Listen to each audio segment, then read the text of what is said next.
Il est arrivé un temps où les chrétiens ont commencé à oublier beaucoup de choses importantes. Quand on vous dit que quelque chose est principal, ça ne veut pas dire que ce qui n'est pas principal n'est pas important. Le principal pour le chrétien, c'est de chercher à aimer Jésus, de marcher à sa source. Ça ne veut pas dire que le chrétien ne doit pas faire attention au diable et puis aux sorciers. Mais il ne faudrait pas non plus, sous prétexte qu'on a commencé à apprendre le combat spirituel, oublier Jésus et regarder seulement le visage laid, hideux, affreux de Satan. L'enjeu de ce séminaire, c'est d'amener à te lever dans le combat, l'autorité et surtout à avoir le cœur rassuré que celui qui marche avec Jésus a la victoire à 100% et Amen. Peu importe ce que tu vas entendre, que ça fasse peur, peu importe les dangers que tu vas étudier, sache que celui qui marche à l'abri du Très-Haut ne redoute absolument rien parce que son âme est en sécurité. Amen. Le psaume 91 qui essaie de support pour ce jour dit ceci à partir du verset 3. C'est lui qui te délivre du filet de l'oiseleur, de la peste et de ses ravages. À partir du verset 6, ni la peste qui marche dans les ténèbres, ni la contagion qui frappe en plein midi, que 1000 tombent à ton côté et 10 000 à ta droite, tu ne seras pas atteint. De tes yeux seulement regarde, tu verras la rétribution des méchants, des sorciers. Le verset 9 déclare: Seigneur, tu es mon refuge, ô Éternel. Tu fais du Très-Haut ta retraite, aucun malheur ne t'arrivera, aucun fléau n'approchera de ta tente, de ta maison, car il ordonnera à ses anges de te garder dans toutes tes voies. Ils te porteront sur leurs mains, de peur que ton pied ne heurte contre une pierre. Dis Amen très fort, s'il te plaît. Le verset 13 dit ceci: Tu marcheras sur le lion et sur l'aspic, la vipère. Tu fouleras aux pieds le lion et le dragon. Il faut acclamer cette parole de Dieu avec force et vigueur. Il faut acclamer cette parole, s'il te plaît, avec force et vigueur. Il faut acclamer cette parole, s'il te plaît, avec foi, avec vigueur et avec amour. Amen. Vous savez, c'est la réaction du chrétien qui fait la différence. Nous avons un même Dieu, un même Seigneur, un même roi, mais c'est la réaction de la foi qui fait la différence entre toi et lui, entre toi et moi. Celui qui se lève dans la foi et qui prend au sérieux tout ce que Dieu dit, expérimente la gloire de Dieu à lui. La Bible dit que l'homme qui suit Jésus, qui suit Dieu, n'a pas besoin d'avoir peur des dangers du jour et de la nuit. En plein jour, il y a un danger. En pleine nuit, il y a un danger. Et la Bible dit que nous marcherons sur le lion. Or, toi et moi, on ne peut pas marcher sur un lion. Or, tu sais que Dieu ne ment jamais. Et Dieu te dit que tu peux marcher sur la vipère avec moi. Tu peux marcher sur le dragon. Tu peux écraser le pouvoir du serpent. La vérité, c'est que Dieu ne ment jamais, mais il faut comprendre la parole de Dieu selon sa vision. Mes chers amis, la Bible, à travers le psaume 91, nous met en face d'une réalité spirituelle. Parmi vous, est-ce que quelqu'un n'a pas vu un jour en rêve des êtres bizarres qui sont monstrueux, dégueulasses? Ce sont des dragons ou bien des serpents qui nous poursuivent, n'est-ce pas?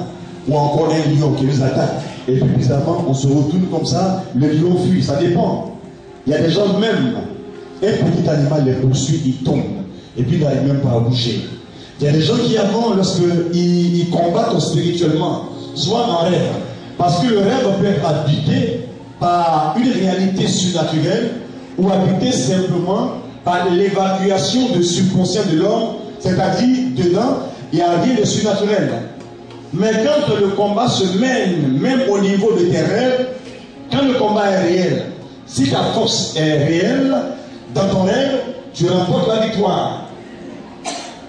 Chers amis, quand la Bible parle de lion, de vipère, de dragon, la Bible fait allusion à une loi dans la magie noire et la sorcellerie qu'on appelle le zoomorphisme. Le zoomorphisme. Zoomorphisme. Comme le zoo.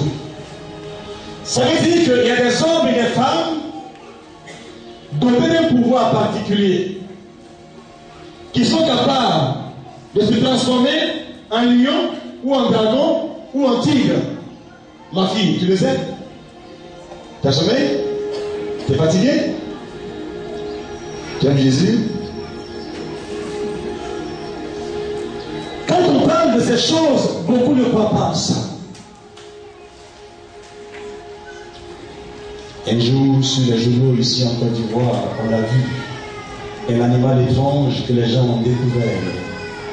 C'était un oiseau avec une tête de biche. À l'époque où un balai faisait mal en Côte d'Ivoire, vous savez, ceux qui me pêchent les féticheurs, là, ils ont un temps où ils font mal. Ils vous embrouillent, ils prennent dessus. Soit ils meurent, soit ils disparaissent. Marcel dit on ne parle plus trop d'elle. Maintenant, c'est les oiseaux là. C'est des menteurs et des fourriers. Moi, je vous le dis devant Dieu. Avant la guerre, je suis allé pêcher à Korogo. La bergère Allah était mon responsable d'une paroisse là-bas, Saint-Jean-Bosco. Et quand mon fils, comment ça s'appelle, Obar, Marcel Obar a fini de prêcher, il y avait une pause. J'ai dit aux gens, excusez-moi, voilà, on vient d'évoquer, je suis encore étudiant. Hein. Il était encore plus jeune. Là. J'ai dit aux gens, excusez-moi, il y a la pause, mais tout à l'heure, hein, on va entrer dans une phase de démonstration de puissance.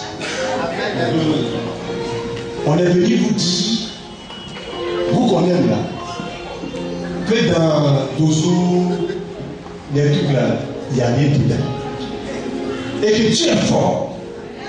Maintenant, si quelqu'un pense que je mens là, il ne faut pas aller dire aux gens que non, on n'était pas informés, ils sont partis, nous on va demain matin. Mais on est encore là. À la reprise là, on va démontrer qui est qui. On dit Amen.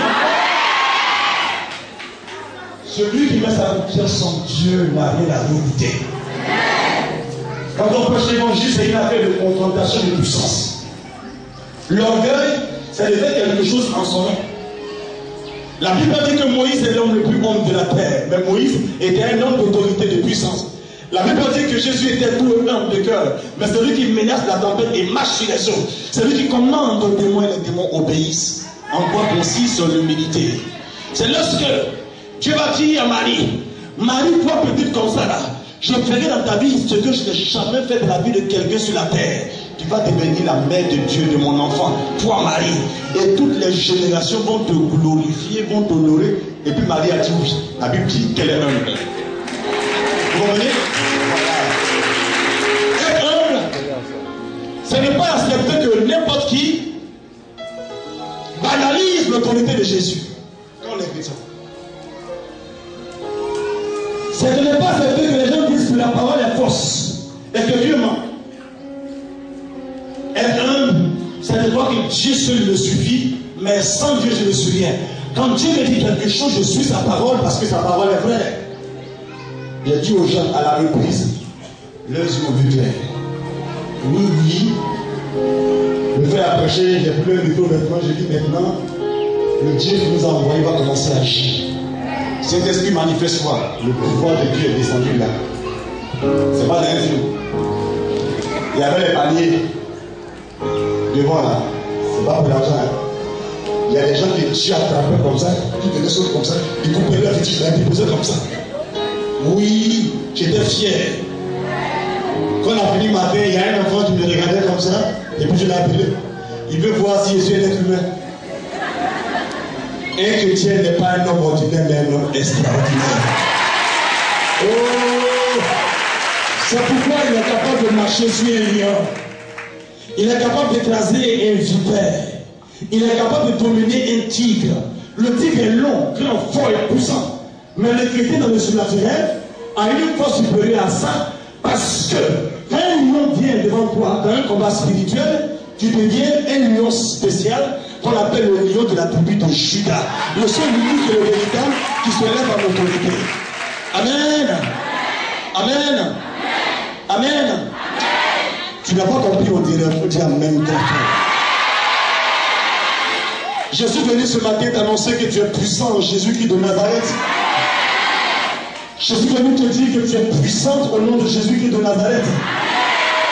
Je suis venu te dire que tu vas être informé sur le camp adverse. Tu n'auras pas peur. Tu ne seras pas perturbé et troublé. Mais tu vas prendre ton autorité dans la main et tu vas marcher sur les vipères. Tu vas marcher sur les vipères. Tu dis ce que tu as à Amen. On est en famille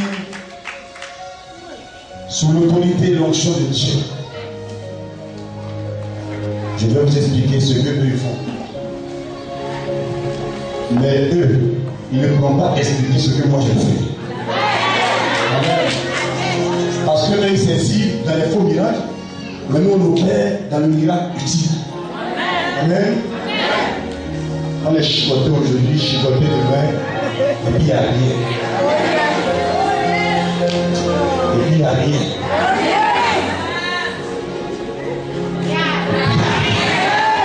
Amen. Amen. Le zoomorphisme est un pouvoir particulier que certaines personnes qui sont initiées, qui ont le pouvoir de sorcellerie, peuvent exercer et se transformer en un animal. D'ailleurs, quand quelqu'un est initié à la sorcellerie, la personne reçoit un code de fonctionnement. C'est-à-dire qu'il y a un mot clé, il y a une cérémonie clé qu'il faut faire par rapport au sorcier particulier pour entrer dans son plein pouvoir. Et chaque sorcier ou bien chaque confrérie a un symbole. Il y a des sorciers qui ont pour symbole l'aigle, d'autres la panthère, d'autres le bœuf, d'autres le tigre, ou encore d'autres animaux que vous ne connaissez pas. Lorsque une confrérie s'engage à t'attaquer, si le pouvoir principal de cette confrérie est le taureau, tu vas te voir en rêve poursuivi seulement que par les taureaux. Tu ne verras pas un tigre, tu ne verras pas un lion, mais seulement les taureaux. Avec les caractéristiques du pouvoir du taureau, les gens se transforment. Mais la transformation zoomorphiste se fait de deux manières. Est-ce que tu veux savoir? Tu veux apprendre? Tu veux faire un peu comme eux? Sois délivré au nom de Jésus. Un sorcier qui est doté d'un pouvoir particulier, quand il est dans son sanctuaire, entre guillemets, l'endroit où il fait sa cérémonie, vous savez, c'est bien, hein? Quand tu sais, c'est bon. Hein? Avant, quand on était petit, on pensait que les sorciers là, ils étaient forts, ils pouvaient tout faire. Et puis les roses, ils sont dangereux. Ils peuvent tout faire. On pensait que les démons là, ils peuvent tout faire. Déjà, ils ne peuvent pas tout faire. Non, non. Avant même que Jésus n'intervienne là, ils ne peuvent pas tout faire. C'est pourquoi parmi nous ici, ceux qui font l'accueil là, on a des frères qui étaient avant au Rose-Croix, ils ont changé de vie. Ils allaient sur Zélédie. Ils ont quitté là-bas. Il y a des féticheurs appartenant à des familles de féticheurs puissamment comme ça qui ont quitté. Il y a mon fils qui est là, il va témoigner un jour. Aujourd'hui, les délais sont lourds, mais il a un témoignage moyen. Il a expérimenté le pouvoir du diable. Mais quand Dieu l'a touché, Dieu a fait la différence. Ce que je vous explique aujourd'hui, Ce n'est pas pour vous distraire. Je vais dire la vérité. Et pendant que je parlerai, l'Esprit de mon Père dans le ciel, là-bas, agit sur la terre, c'est pour vous. Et ce qui a été fait en vous sera arraché au nom de Jésus-Christ de Nazareth. Et vous serez tombés ainsi par le pouvoir. Amen. Alors, vous savez, les sorciers sont ensemble, mais ils n'ont pas tous les mêmes pouvoirs. Vous voyez? Il y a des gens, par exemple, ils ont besoin d'être dans leur sanctuaire. Ça peut être un champ, ou bien un endroit dans une forêt particulière, pour être capable de quitter leur corps, ou bien pour être capable de se transformer. Tant qu'ils ne sont pas dans l'endroit indiqué, ils ne peuvent pas. Il y a d'autres, par exemple, qui sont beaucoup plus évolués. Peu importe l'endroit, il peut se retirer, quand il est bien concentré, il s'en va. Il y a d'autres encore, ils ne peuvent pas faire leur cérémonie si quelqu'un comme David Roi est présent dans l'environnement. Ah, c'est ce que beaucoup n'ont pas compris. Ta présence, ma fille, dans une maison, peut empêcher quelqu'un qui habituellement sort de son corps se transforme, peut l'empêcher de se transformer parce que tu as l'élément interdit. Et quand tu commences à prier, tu changes l'atmosphère et la chose change. Par exemple, le sorcier en question, il est initié, il connaît la loi de l'air, la loi de la terre, la loi du feu, la loi de l'eau. Si celui qui est ton sorcier dominateur, le sorcier principal, a le pouvoir de l'air, il ne supporte pas les chrétiens qui prient à voix haute. Parce que la parole se mélange à l'air. Ça pollue l'air. Il n'arrive pas à sortir. Les hommes qui prennent l'autorité dérangent le cas adverse. C'est pourquoi même pendant que je te parle, je n'ai encore rien dit de compliqué. Si quelqu'un est sous domination, la puissance de Dieu qui me poursuit moi va se mettre en mouvement parce qu'un chrétien est en train de parler de la part de Dieu. Et les uns seront en mouvement pour restaurer, pour délivrer, pour guérir. Amen. Certains arrivent à se transformer. Ça veut dire que, bien, KS. Ce n'est pas le cas. Lui, c'est un oin. Il est puissamment béni par Dieu. On ne peut rien contre lui en tant que sorcier. Ce n'est qu'un exemple pour que le peuple comprenne. Lui, par exemple, s'il a un pouvoir pour se transformer, il y a le premier niveau, ou bien encore il y a deux niveaux, je vais dire. Parmi les niveaux, il y a un niveau par lequel quelqu'un peut se transformer en chien ou bien en tigre. C'est-à-dire que son corps humain là, ça change. Vous comprenez? Ça existe. Son corps qui est là, ça change et puis on ne le voit plus. On ne voit plus qu'à être normal là, mais on voit un chien à sa place. Et puis le chien peut travailler en son nom, mais on ne le voit pas, on ne sait pas où il est. Vous comprenez? C'est une métamorphose physique, physiologique. On va t'asseoir. C'est ce que souvent on voit dans les films là. Manimal. On pense que c'est amusement, mais c'est une loi de zoomorphisme. C'est l'énergie qui t'alimente là, qui te donne le pouvoir quand tu te concentres. Bon, je vais expliquer. Quand l'imbécile est initié,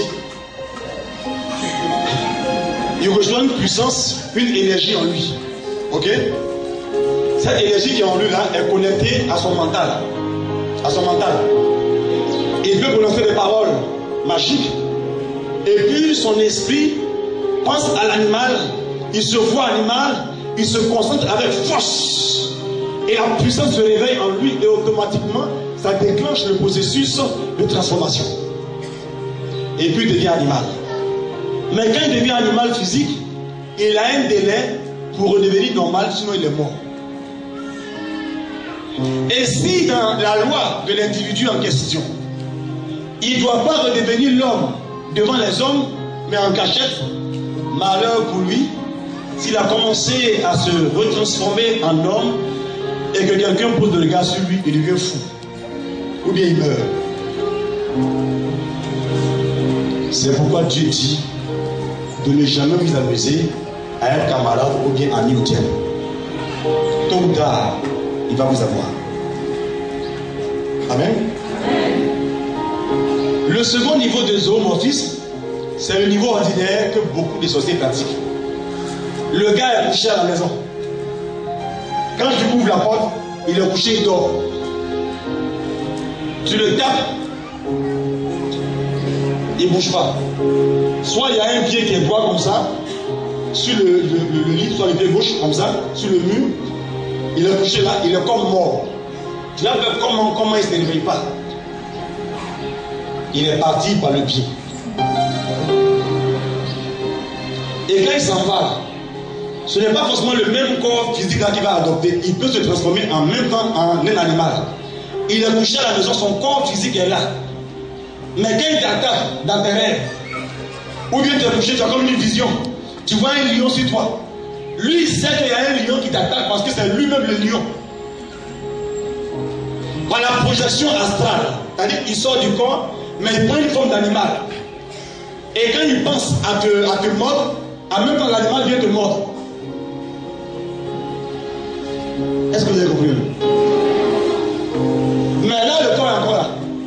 Le corps est là, on voit. On dit, qu'est-ce que c'est? On dit, qu'est-ce qu'il est fatigué? Il est parti. Et si vous l'enlevez de là où il est couché, vous le mettez ailleurs, dans un climat différent, il aura du mal à redevenir normal. Quand il va revenir à lui, il peut devenir fou encore. Oh, un sorcier est fragile. Le sorcier meurt plus facilement qu'un chrétien, un homme ordinaire, qui n'est ni chrétien, ni féticheur, ni rien, qui est là comme ça. Un sorcier meurt facilement d'un accident. S'il est surpris, il meurt. Parce qu'il est habitué à sortir de son corps. Boum, c'est parti. Or, en partant, il doit prendre des précautions dans sa façon de parler, de se projeter pour pouvoir revenir. Il y a un petit fil invisible qui le met en contact entre le corps astral, entre guillemets. C'est un corps psychique. C'est un corps qui est comme spirituel. C'est un corps en principe invisible qui sort. Et il y a un petit fil qui le lie à son corps physique qu'on voit. C'est avec ça qu'il travaille. Malheur à lui. Si un chrétien entre dans la chambre et puis le voit, et se met à prier dans l'endroit, le petit fil se coupe. Et ce corps sauvage là bouge, le gars meurt, ça ne peut plus revenir là. Ça va tourner en rond, ça va rentrer à la maison. Mais le gars tient bon.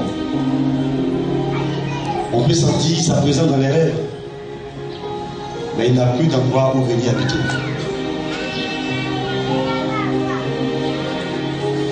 Amen. Cette dernière forme-là a aussi deux modalités. Amen. Cette dernière forme-là que j'ai expliquée a aussi deux modalités. Est-ce que monsieur veut? Il y a ce que j'ai expliqué là. La personne sort de son corps, son propre corps reste là. Et puis le corps qu'il a projeté là, c'est invisible. Mais si tu es initié, tu peux voir son corps. Amen. Si le corps aussi va t'attaquer, tu peux voir ça en rêve. Ou bien tu peux sentir ça dans un demi-rêve. Un mi-rêve. Pas vraiment endormi, pas vraiment réveillé, tu peux voir ça. Mais j'ai vu comme un animal tout à l'heure là. C'est souvent une projection qui a été lâchée sur toi, transformation en un animal. Pour venir coucher avec toi, pour venir te mordre, pour venir te touffer, bref, pour t'agresser. Cette dernière modalité là, cette dernière façon de faire là, a deux modalités. La deuxième modalité, c'est quoi? C'est l'infestation des animaux naturels. Ça veut dire quoi? Dans ta maison, toi-même tu as acheté un lion, qui est un vrai lion. Tu as acheté un vrai chien, qui est un vrai chien qui a un prix, tu l'as payé à 10 000 francs, c'est un vrai chien qui a un chien normal. Ça est à la maison.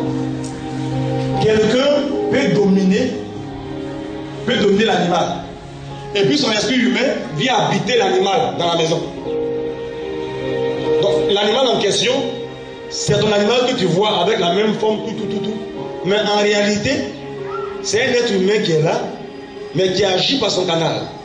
Quand vous parlez, la personne entend votre voix dans sa maison, dans son sanctuaire là-bas, tout ce que vous faites là-bas, là, il voit ça automatiquement. S'il met un miroir, automatiquement, le chien en question ramène l'image là dans son miroir et puis il voit tout ce qui se passe là-bas. Comme un espion. S'il fait une cérémonie pour agresser ton bébé, il peut demander au chien de mordre l'enfant. Et le chien devient furieux comme ça, bêtement un coup. Il mord tout le monde, devant le mettre en colère et puis l'attaque. Il peut tuer des gens. C'est un animal naturel, mais influencé de manière surnaturelle. Pour atteindre un but. C'est encore le zoomorphisme. Si vous voulez, vous découpez ça en deux, et la deuxième partie en deux formes, ou bien pour tout simplifier, vous dites qu'il y a trois formes particulières. 1. Le gars se transforme avec son corps en animal. 2.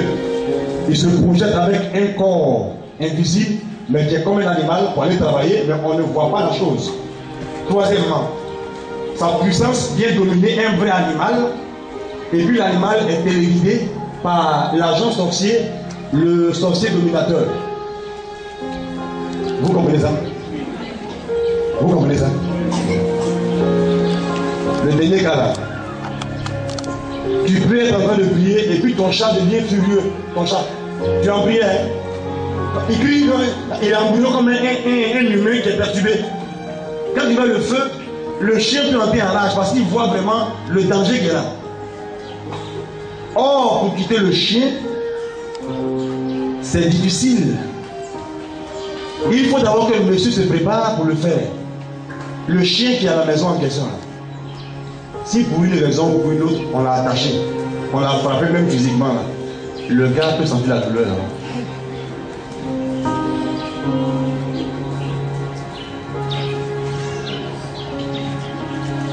Si tu as l'autorité que tu as discerné ça là, tu te dis crois l'esprit de là, tu ne sors pas.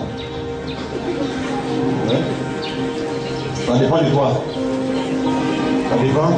Si tu sais que tu vois vraiment qu'il ne parlait rien du tout, mais il a été impoli, il est venu dans ta maison, tu dis, bon, toi, d'abord tu sors.